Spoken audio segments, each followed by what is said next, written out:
Hello, welcome back to another one of our videos in our series of what makes this exercise great.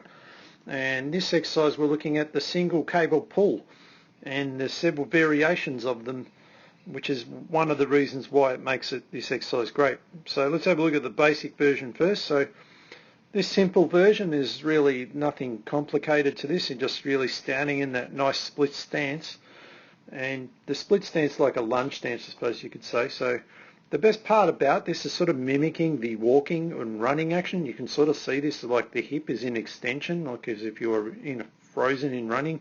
You've got a stance leg here. You've got this opposite arm working behind you and this pulling arm here. All right, so several things going on, but the main thing is that, like on the opposite side on her left leg around here, the glute is actually working in tandem with the lat on the right arm. All right, so this is what we call the posterior sling. So this exercise is really effective at improving that. Obviously, the main strength part of it is through the upper back region. Like all the rowing movements are known for that, so you get some bicep work and whatnot. But this being like a unilateral or single arm movement means it encourages the ribs to rotate. So you can see there we get a bit of thoracic rotation. So we're getting some thoracic mobility.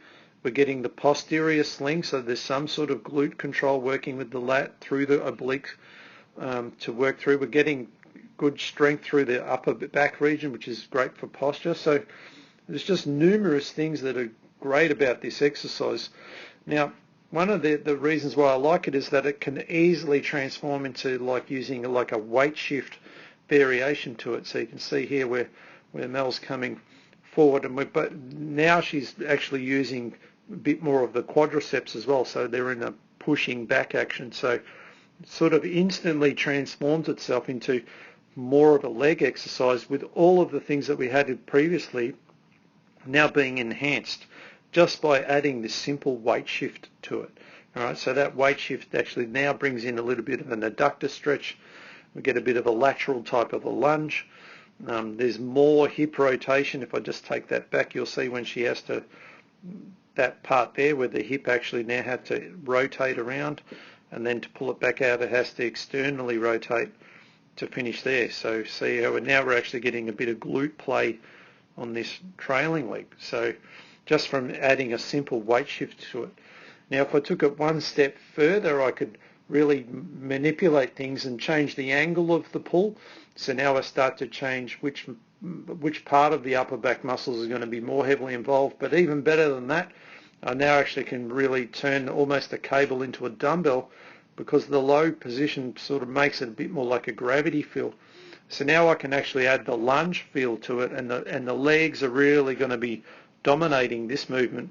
So now the glute, instead of just having to stabilize, now actually have to do heavy workload in combination with the glutes, the hamstrings, and everything else around those legs that you would use in a lunge. I still get all the contralateral movement that I had before, so I still get the sling. It's just much more heavily leg focused, even though it's the same movement. Now taking it another step again is where I start to get into more of the single leg stance, which enhances the glutes 10 times more. I still have this posterior sling thing happening, the thoracic mobility, everything else like that, but now I'm actually bringing in the frontal plane. So the frontal plane is where we see a lot of, where basically your body moving in this sideways action. Once you go into single leg stance, the frontal plane gets way more involved. So also brings in foot stability now. For the first time we start to see that become a problem because you're in the single leg stance, and obviously brain trying to coordinate all of these things together takes a lot of effort, but really you can see this is almost like a frozen running action. See how that arm's back there, and that's going to be timed with the hip swing on this leg.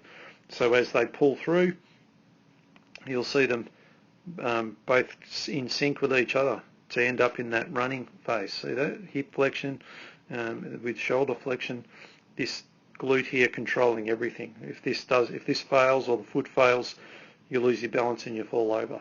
All right. That's one of the reasons why I really love this exercise, just in the basic version that we saw at the beginning, just because it can really transform itself into the much harder versions that become way more useful and functional, especially for sports and that. But even for everyday people, this is such an awesome exercise to spend time with. All right, so check the description underneath the video here, because I'll leave some links in that with extra information on some of the stuff I've just touched on if you want to know more about the posterior sling and all these various things that I've spoken, glutes and whatnot. All right, so anyway, I hope you enjoyed that video and I hope it helps you with your training, and we'll see you in the next one.